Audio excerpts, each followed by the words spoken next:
Some style icons are born, others are shaped by the flash of the paparazzi, and then lost far too soon. Carolyn Bessette-Kennedy was both. She wasn't born into royalty, but by the late 90s, Carolyn had become America's answer to a princess. Cool, mysterious, impeccably dressed. She was the woman every designer wanted to dress, and the one the whole country couldn't stop watching. But behind the allure, behind the sleek bun and tailored coats, was a woman who never asked for fame, only grace. Born in 1966 in White Plains, New York, Carolyn grew up far from the world of high society. Her parents divorced when she was young, and she was raised by her mother in Connecticut.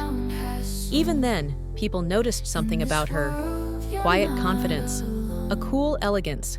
It wasn't loud, but it was undeniable. After college, she landed a job at Calvin Klein, first as a sales assistant, then rising through the PR ranks. It was there she became known for her eye, her taste, and her signature look. Minimal, clean, effortless. She didn't just wear clothes, she wore stillness.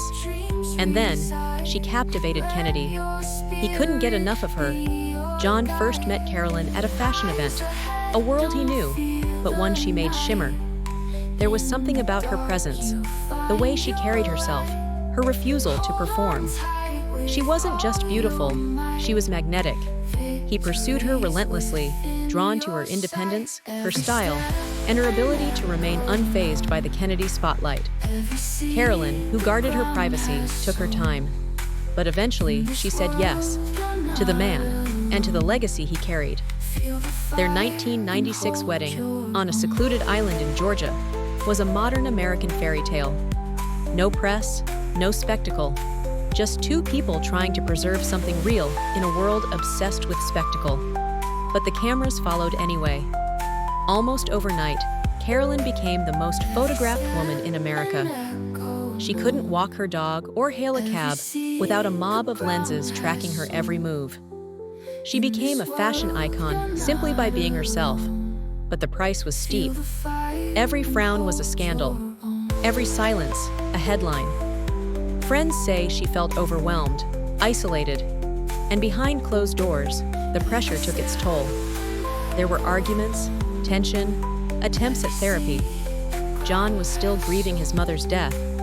Carolyn was battling her own loneliness in a world that expected her to be perfect. And then, like so many Kennedys before, her story ended in heartbreak. On July 16, 1999, Carolyn, her sister Lauren, and John boarded a small plane, heading to a family wedding. But the plane disappeared into the Atlantic. Days later, the wreckage was found.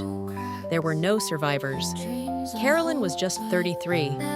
She left behind no interviews, no memoirs, just a collection of photographs frozen in time. Each one whispering the same thing: restraint, elegance, vulnerability.